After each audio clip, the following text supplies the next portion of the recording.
mundo, que tal pareciese que pudiéramos decir que no tenemos nada que ver, pero yo creo que habría consecuencias terribles. Hay que recordar que uno de los aspectos que ocasiona la guerra en algunas partes del mundo, pues son las riquezas naturales, como en este caso el petróleo, que esto estaría propiamente provocando precios altos y obviamente para nuestro país, además de la inflación que, bueno, yo no sé de esas cuestiones económicas, pero de una manera lógica podemos concluir que sí sería un problema para nuestro país.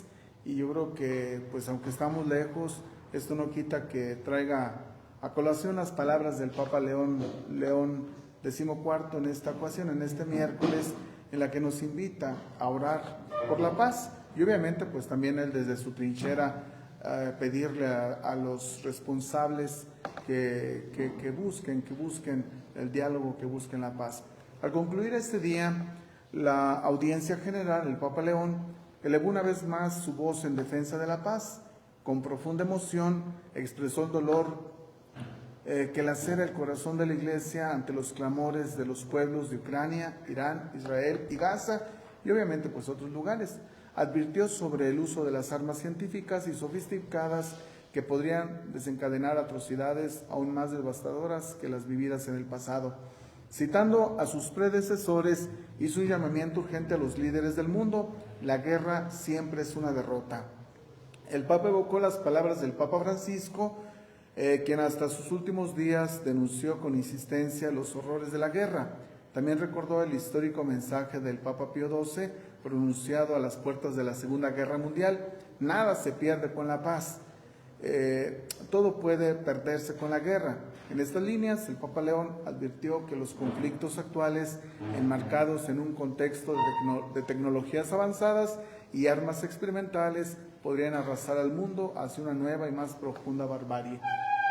Y yo creo que esta es una cuestión que, repito, ¿verdad? Aunque estamos lejos, pues sí sería bueno que hiciéramos eco de estas palabras del Papa, pues sobre todo en nuestros círculos que tal vez no podamos ni tengamos nada para hacer ello, pero yo creo que en la oración, pues como Iglesia Potosina sí podemos tener en cuenta.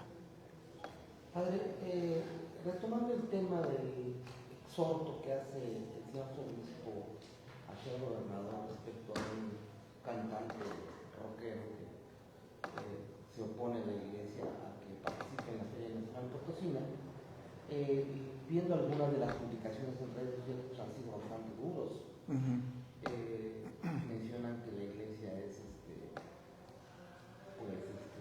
anacrónica, es hipócrita, porque pues no enjuicia a gentes como el padre Córdoba y sí se opone a esto en una actitud pues casi inquisitoria. ¿Cuál es la... Bueno, sí han sido términos que se han utilizado, pero yo creo que las palabras del señor obispo fueron sencillamente claras en el aspecto de hacer una sugerencia, para pues replantear el ambiente de una feria como la Potosina en un ambiente familiar. Yo creo que no se mostró con este calificativo que en muchos momentos se ha señalado sobre lo inquisitorial, ¿verdad? No, jamás. De hecho, lo propuso en un contexto de sugerencia, jamás de exigencia. Yo creo que pues, las palabras están claras y están ahí grabadas. ¿Se mantienen en la postura de pedir que no? No, a ver, es una sugerencia, no, jamás, y ya de ahí no pasa la nota. Pero la sugerencia basada en qué, o sea, ¿cuál es el mensaje o por qué fue la sugerencia debido a que si porque el cantante es pues representante de otras cosas o... No, bueno, miren, la sugerencia es a ver, yo creo que el sentido de una feria pues es siempre el espíritu familiar, ¿verdad? Hay el riesgo de que se pierda eso, pero no, yo creo que, repito, la sugerencia está en simplemente señalar ese aspecto, no ir más allá, ni tampoco satanizar. Jamás el arzobispo satanizó una situación como esta, ¿verdad? Pues simplemente se dieron los calificativos y bueno, pues es el riesgo de también proponer y llevar a cabo una opinión.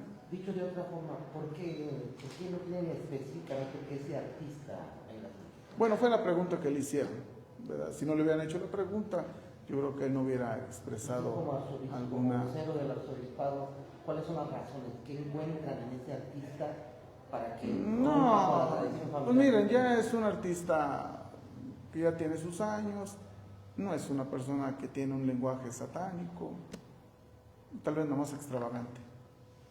Y el hecho de que el gobernador dijo que ni siquiera iba a leer la carta porque no está de acuerdo en esta petición del arzobispo. No, bueno, fue una petición, al gobernador le llegan peticiones todos los días, no sé, no sabemos si las lee todas, o sea, yo creo que en ese sentido pues es la autoridad y él sabrá.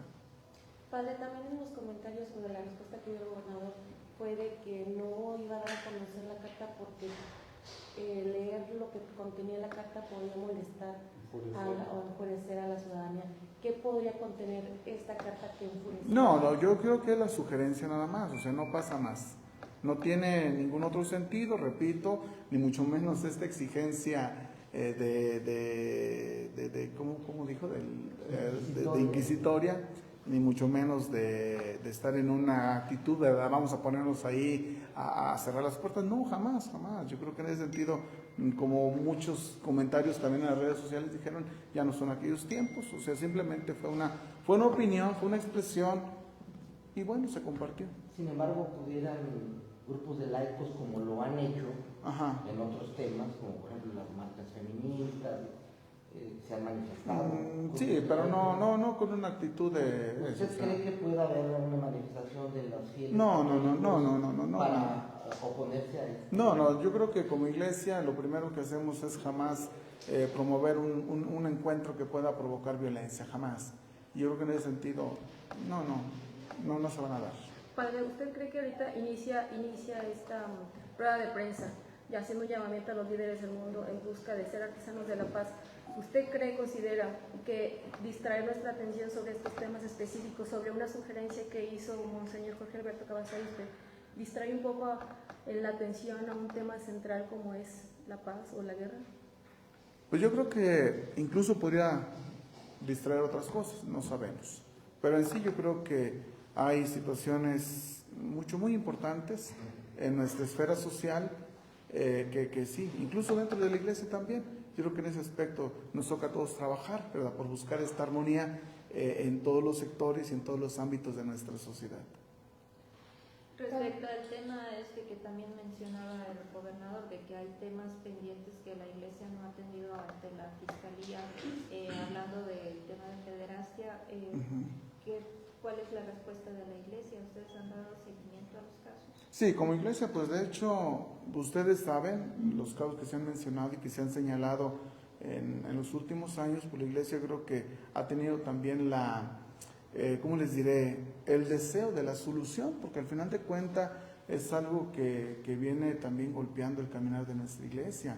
O sea, todos deseamos que se solucionen problemas, que se haga justicia. Yo creo que es el grande deseo que como iglesia incluso hemos también propiciado.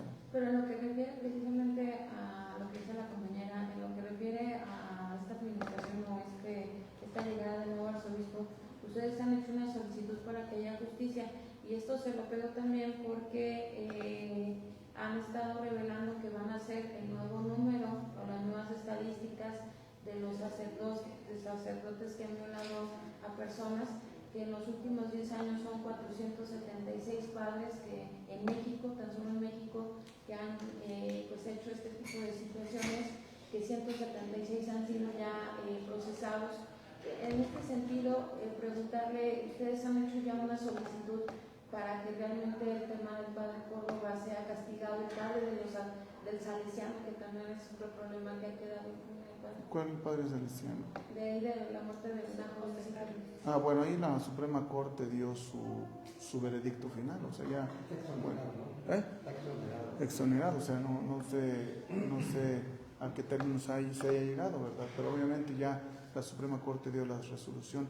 Y en cuanto al otro, pues también estamos como la Fiscalía y como todas y muchas asociaciones, ¿verdad? Nos preguntan dónde está el padre Córdoba, bueno, ¿dónde está Córdoba? Porque ya no es sacerdote.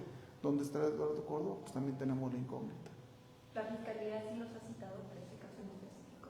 La Fiscalía en su momento no podría yo decirle, pero podemos asegurar que sí ha tenido encuentro con los responsables de la diócesis en su momento. Padre, de acuerdo al tono de sus comentarios recientes y al tono... ¿De quién? ¿Comentarios de quién?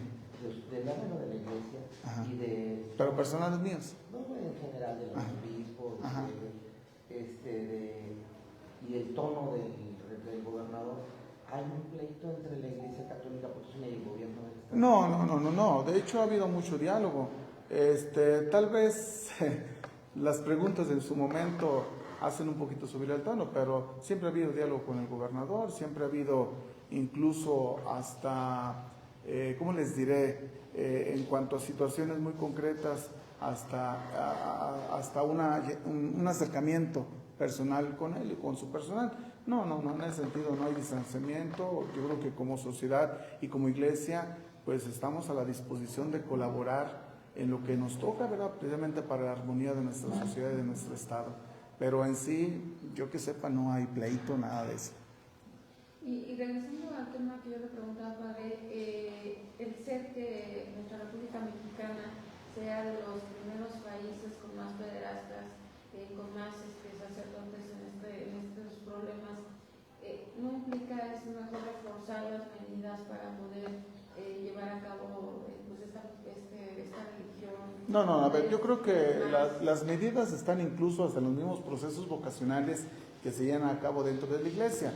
O sea, tampoco estoy así como diciendo es menos México que otros países, no, tampoco ahí no, pero también no nos vamos a echar la culpa completamente. O sea, ciertamente es un mal que ha golpeado a nuestra iglesia y como iglesia hemos tratado de responder en las circunstancias y en las situaciones muy particulares y obviamente también como prevención. De hecho, el señor arzobispo, don Jorge, ha tenido muy bien a fortalecer el equipo de prevención dentro de la diócesis, incluso para estar muy atento hasta para los elementos que implican. Ahora, esto no solamente es para sacerdotes, es todo aquello que implica a personas que están en la catequesis, en la pastoral, en un contacto con personas vulnerables, en este caso hablando de niños y de jóvenes, y han tenido a ellos, ¿cómo les diré?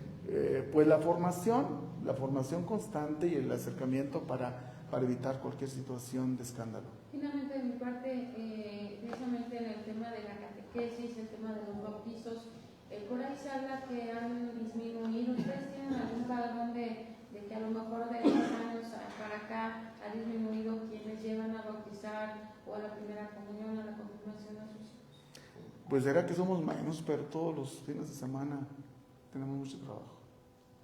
Pero no han hecho una... Las estadísticas no han disminuido. O sea, siempre se hace una estadística, incluso hasta de personas ya adultas, adultas me refiero ya jóvenes mayores de 18 años que incluso quieren ser bautizados. O sea, sí, obviamente como iglesia nos falta hacer mucho, eso sí. Pero creo que las estadísticas no han sido negativas como de repente pudiera pensarse. ¿Cuál es el sacramento más solicitado? Bueno, obviamente el de la iniciación, que es el bautismo, ¿verdad? Ya después todos los de la formación, que a lo largo de la vida va recibiendo la persona. ¿Cuántos casos de personas ya adultas solicitan bautizarse en un estimado? Ay, no, ahorita le fallaría, pero ese dato se puede tener para la próxima. semana. No, eso es una preparación, son los llamados catecúmenos, que reciben una preparación incluso de un año y por lo general en las fiestas de Pascua es cuando se bautizan ¿Las ellos. bodas, padre? Ustedes vean aquí en el centro cada rato hay bodas. O sea, ciertamente hay mucha gente que ya vive ¿cómo se llama? La unión libre, ¿verdad? Pero pues es una situación que se vive en muchas familias y que con el tiempo, tal vez 10, 15, 20 años, entonces reflexionan y se acercan al sacramento del matrimonio. Probablemente no lo inician desde un principio, pero ya se acercan a medio camino.